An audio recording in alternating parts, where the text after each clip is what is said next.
Hello, America. I'm Lyle Rapacki, reporting for Prescott E-News in Prescott, Arizona. Oh, I'm not in Prescott. I am in Arizona. I forget what day of the week it is sometimes. It's been like that for 9 months. Tuesday. Is it Tuesday? Okay. So it is Tuesday, and I'm in Phoenix at the state capitol. And this is segment 2, part 2 of an interview with the majority whip for the state legislature, Representative Lyle Biasiucci. Representative, thank you. Dr. Lyle, thank you for having me. For sticking around for Absolutely. part 2. Absolutely. I didn't wear him out on part 1, ladies and gentlemen, so he's well to come back for part 2, he said. Normally, we're discussing things that have to do with statewide, nationwide issues, and that will be the case here. This representative has gone ahead and taken the lead on some legislation that will really set the tone to call elected officials to accountability.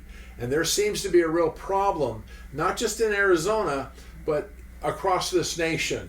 And that's what the representative and I were just discussing on part 1. So if you haven't seen part 1, you might want to go back and take a look at that, because on here, this part 2 now, we're going to pick up on that, Representative, if that's okay Absolutely. with you. All right. Ladies and gentlemen, I met this representative a year ago, and he became a part of the joint legislative public hearing that was held November 30th, back November 30th, where Mayor Giuliani testified. And you'll remember that I was privileged to coordinate that. And Representative, I think you were informed that that was my 5th legislative hearing I've coordinated in 10 years. Right. You would think I would learn by now. It's like herding kittens. I'm not saying you, Representative, but some of your colleagues. Yeah, right. They're all great people, and they've heard me say this in front of them too.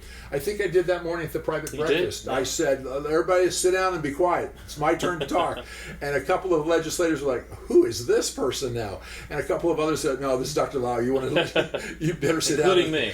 Yeah. I never knew, who is this guy? Who is this guy? And they said, you better sit down. He'll bawl you out. And so I've been very privileged, as you now know, for 12 years to work with a lot of elected officials. And this is one of them. Representative, back in November, I knew you were going to be part of that legislative hearing before we even met, because I had the list, and I could say yes, no, whatever. Right. Tell us how you got involved in that, and what that day was like. That was a long day, if you remember. 10 hours, what you all saw on TV, but it was a lot longer for some of us. Yeah. But it was a 10-hour hearing covered nationwide. Yep. How did you get involved in signing up for the hearing, and what was that day like for you? It's a really funny story. I remember getting a phone call from Mark Fincham, who we all know, Mark. He's been on the show, Honey Badger. And it's funny, he calls me and he says, hey, Mayor Giuliani wants to talk to you. I'm thinking to myself, I said, okay, well, I don't know why he wants to talk to me, but that's all right. And he goes, see if Sonny, wants to be part of this. So I called Sonny, Senator Borelli. Everybody knows Sonny. Everybody knows Senator Borelli. Especially President Trump now. And I called Sonny and said, hey, Mayor Giuliani wants to talk to us. Sonny goes, no way. Why? This doesn't make any sense. I knew. Right, yeah. And he's like, this just doesn't make any sense. And so finally, a few hours later, we get a phone call. And lo and behold, it's Mayor Giuliani on the phone. I'm like, holy crap, this is actually him. It was so funny because, as a legislator and people in general, but you always have that doubt of if something sounds weird, you're just like, something's not right.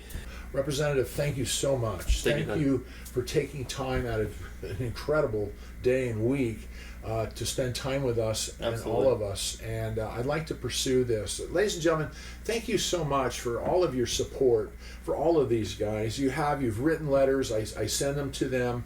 I'm sure the same will happen here, but they've all gotten phenomenal letters. They come to me and they say, please, Dr. Lau, make sure Representative Borelli, he got demoted. Please let Governor Borelli, he's gotten promoted. Please let Senator Borelli, I've got them all. And he laughs and we all laugh. And so, ladies and gentlemen, please, if you want to get a letter to the representative, send it to Arizona Today, Prescott E-News, and I will see to it that the representative gives. I've done it with these other folks. I feel like a mailman sometimes with them, but they're so grateful to get and so humble, and it's very touching for me to read all this stuff. I love it. It's overwhelming. It's my favorite part. Oh, it's overwhelming from all over the nation, and 8 countries, Representative. I love it. 8 countries, ladies and gentlemen. So on behalf of Representative Leo Biasiucci here at the state capitol in Arizona, I'm Lyle Rapacki reporting for Prescott E-News in Phoenix, Arizona, and that's how I see Arizona today.